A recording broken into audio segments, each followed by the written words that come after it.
Ladies and gentlemen, welcome to the first ever live YouTube interview with Dwight Slade. Ladies and gentlemen, this is McCurdy's Comedy Theater's Off the Clock. All right. Yes. All right. Thanks, everybody.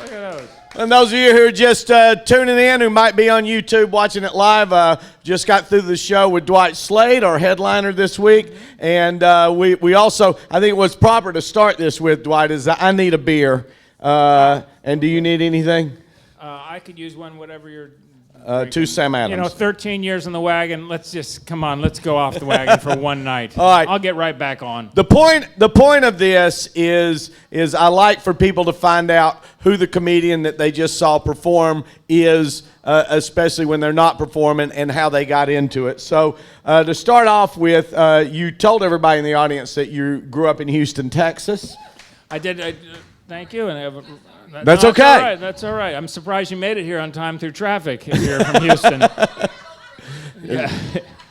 I started in Houston. I was trying to figure out a way I could alienate my parents further at age 14 and realized that stand-up comedy would be the thing to do. So did you grow up in Houston? I did not. I grew up all over the place. My dad got transferred. Every time I had new friends, he would get transferred to a new location in the country.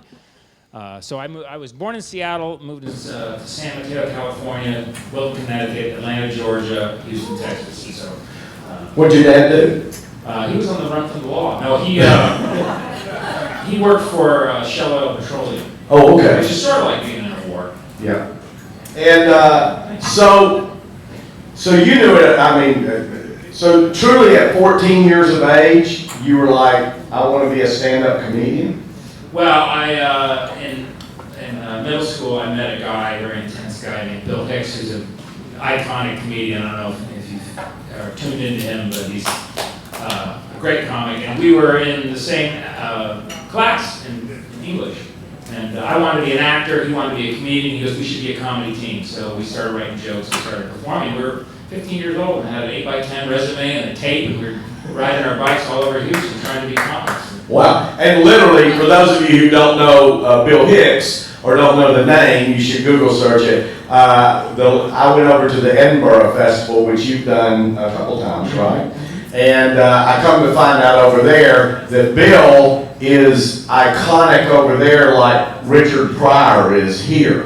Very true. He's a one-syllable celebrity before he passed away, and even now. But you say the word Bill in the UK, and everyone thinks Bill Hicks. He's just one of those guys who blew up. There's four stations. There used to be four actual TV stations in the UK, and his special was in prime time on one of those stations, and so he became an instant celebrity because he lampooned America and also the UK.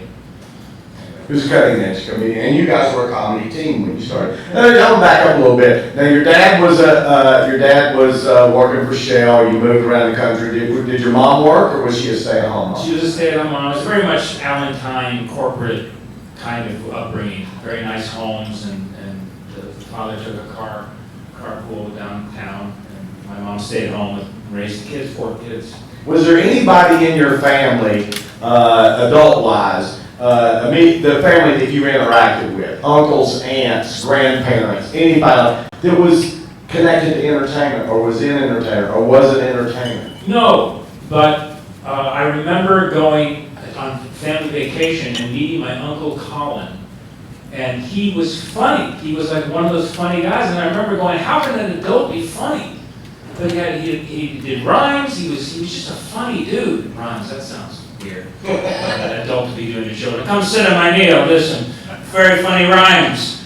But he was just a cynical, funny guy. And to me, it just opened up an idea, like, you can be funny and goofy, and it's okay. But I had an uncle like that too, ironically, that was the most fun. If you put all the adults together, that would have been the adult in a family gathering. That would have been the adult that all of the young people gravitated towards. At least that wasn't my case with my Uncle Jug. Jug was his name. Yeah, what kind of Tennessee nightmare are you from? Jug. because he played college football, and he was, I think they said he was like 5'9" and weighed like 275 pounds, and he wasn't fat. And so he was built like a jug. That's Southern. And where you're from, it would have been Hydrant, Uncle Hydrant. Something like that. When you were in high school and you started to gravitate towards stand-up comedy very early, so you knew this very early. You're too young to get into clubs, right? I mean, you said you ride around, but so who are you performing for? Yeah, we did talent shows in middle school and high school, and we would go up and do a monologue, and we would separate the jokes that we were doing. He would do one, I would do the other one, and then I think when they opened up a comedy improv club in Houston, we were like, this is the dream come true, and we conned our friends to give us rides down there because we didn't have driver's license, and I must say that I jumped out the window of my house and left. I had those, remember this record, the LPs that would drop one after the other? Yes. And so I put 5 albums on, and I went down to do an open mic, and my parents never knew. They just thought I was listening to music for 7 hours. So the improv in Houston let a 15-year-old go up and... We had to wait outside to do our show, but they wouldn't let us in. The drinking age was 18, so... Right. Generally, you could find a bar that would serve you even at age 15 if you were a mature 15-year-old in Texas. Give them some liquor. The Texas people concur. Yeah. And so so you got out of high school. I mean, so by the time you'd gotten out of high school, 17, 18 years old, this is like, you're like 100% in stand-up comedy? I mean, did you go to college after that? I did, Will. Like a lot of comedy teams, the Bill and Dwight comedy team broke up because my dad got transferred. And so I moved to Oregon to be with my family, and then Bill and I said, well, when we get done with high school, we'll go down to LA, and we'll make it big down there. And so that's exactly what happened. I got done with high school and just headed for LA. And didn't get big. Are you kidding me?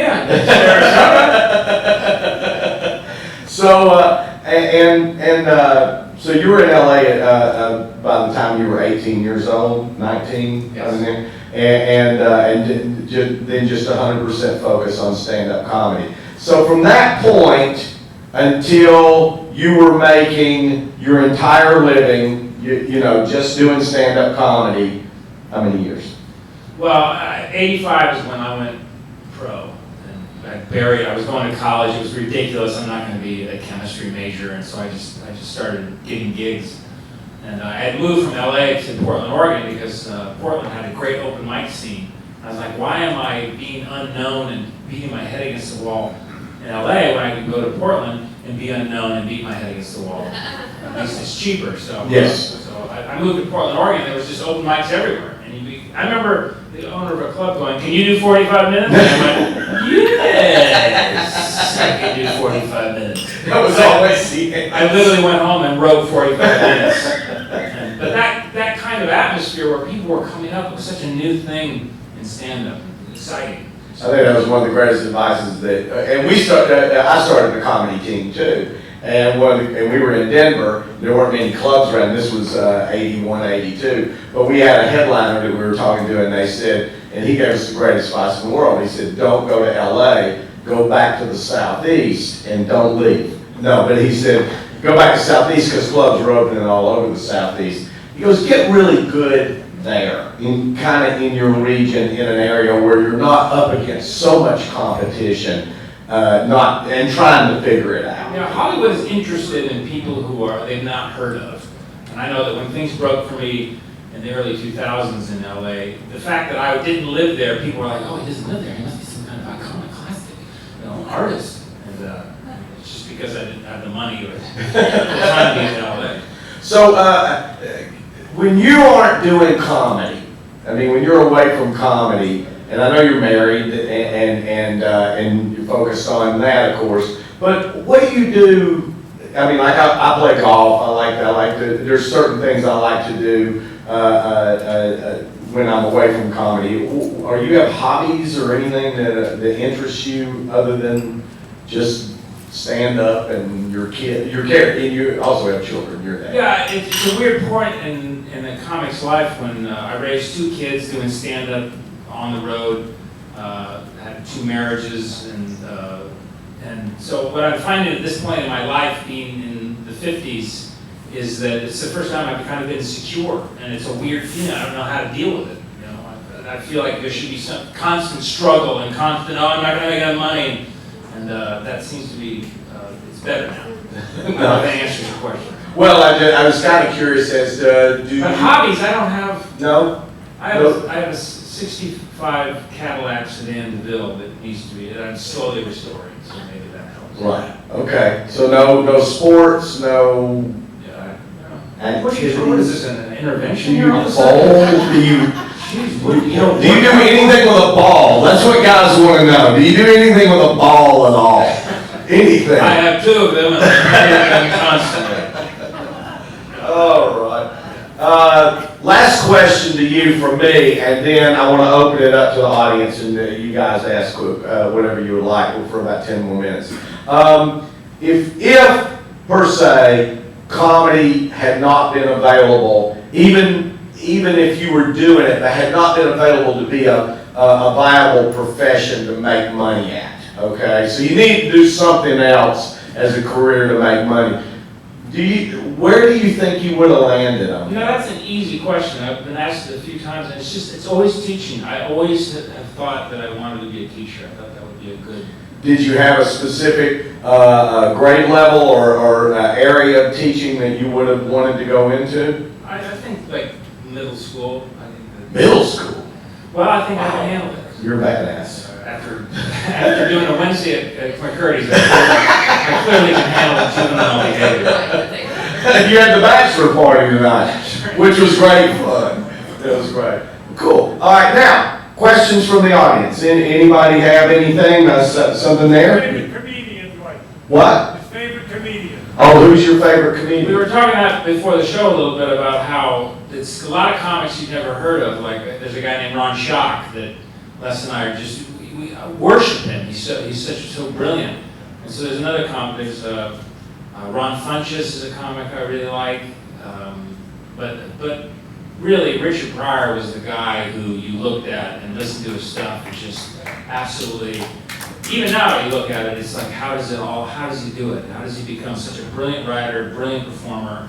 And anyways, it's just a great inspiration. Absolutely. There was another question back there? Was that the same question? You double teamed it? That's the one. Just wanted to make sure. Did you have something? Well, I kind of do, but I think I know the answer. Well, let's I go. think it was part of the joke. Okay. You're not really 13 years sober. The question was, you're not really 13 years sober. And she was scared that she was witnessing. I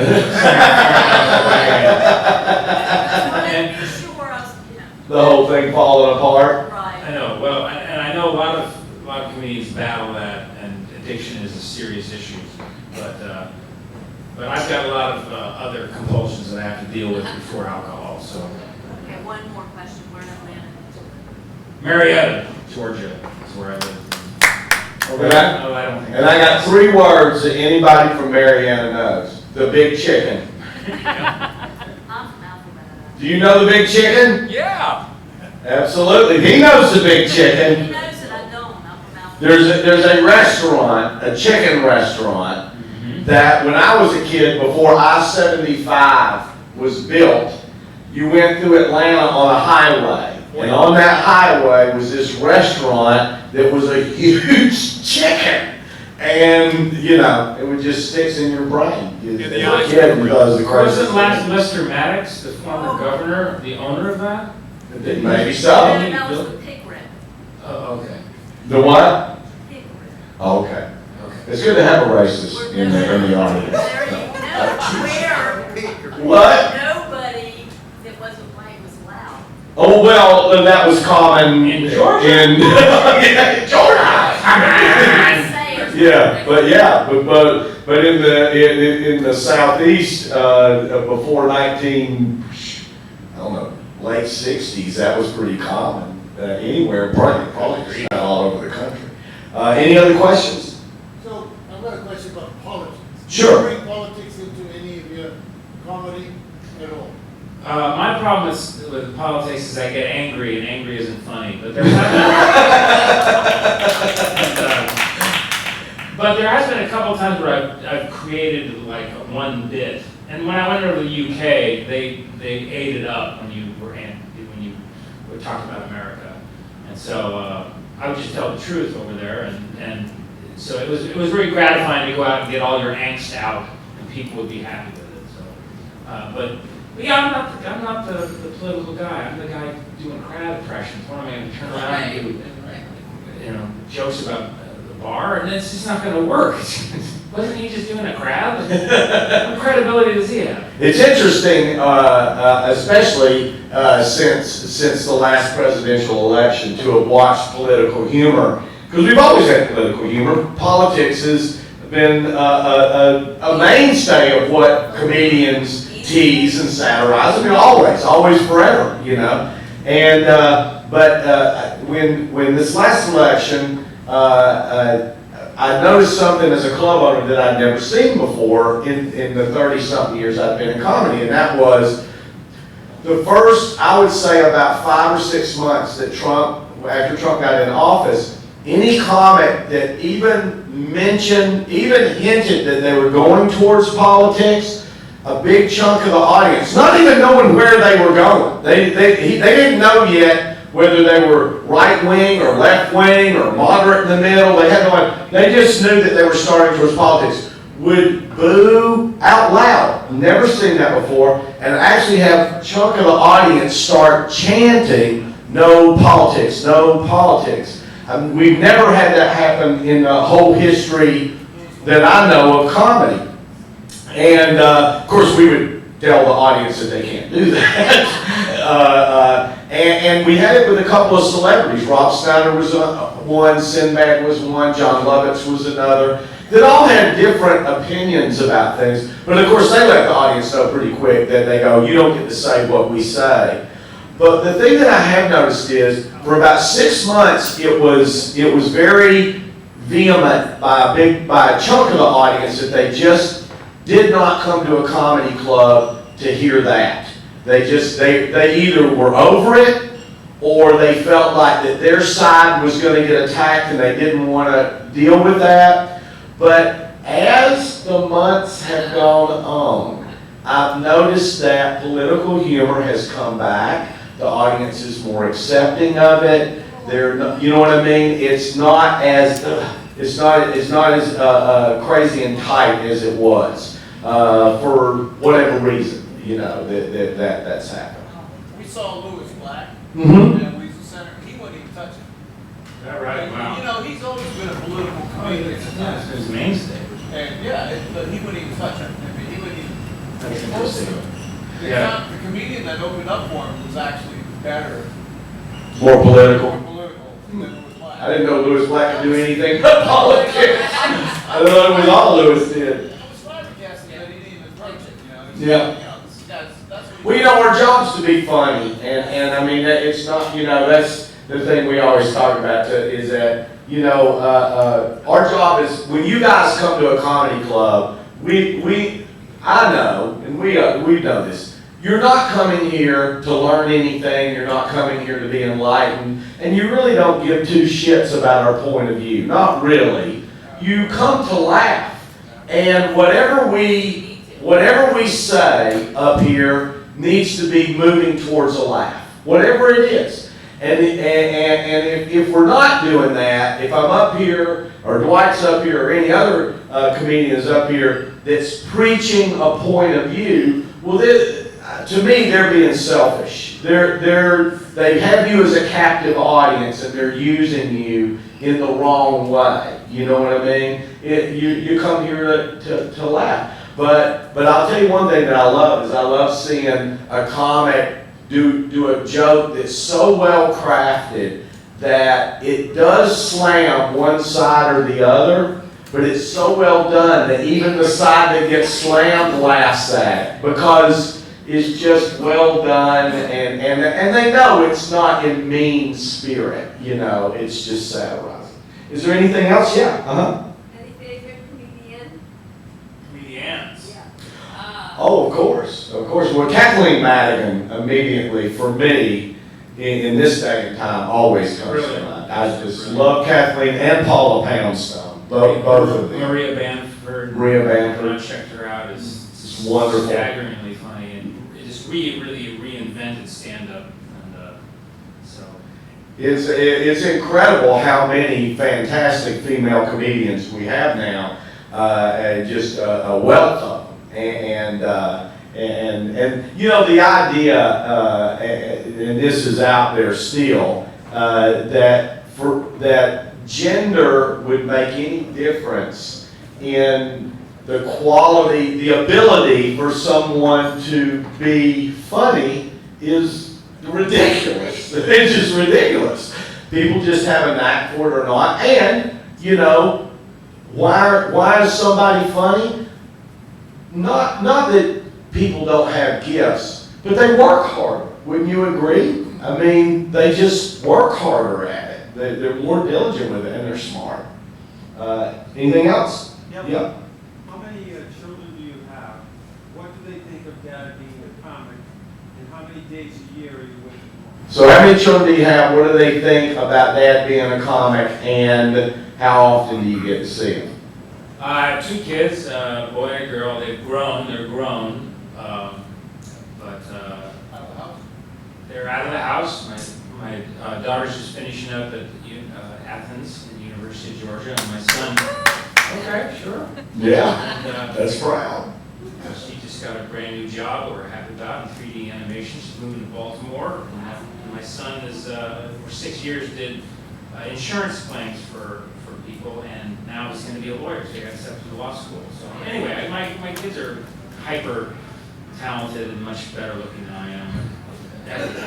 Yeah, and we were talking about this before, is my kids never had any interest in stand-up or show business, but are very funny people. And in fact, I took a bit that my son was talking about once. My son brought up the fact that he doesn't like foods that are connected to non-food items, like cheese log or pork medallion. And he was listening to him, and I go, that is a very funny bit. And so I did it on the Bob and Tom show, and so I think he got a lot of pleasure with that. Nice. Hey, thanks a lot, everybody, for sticking around.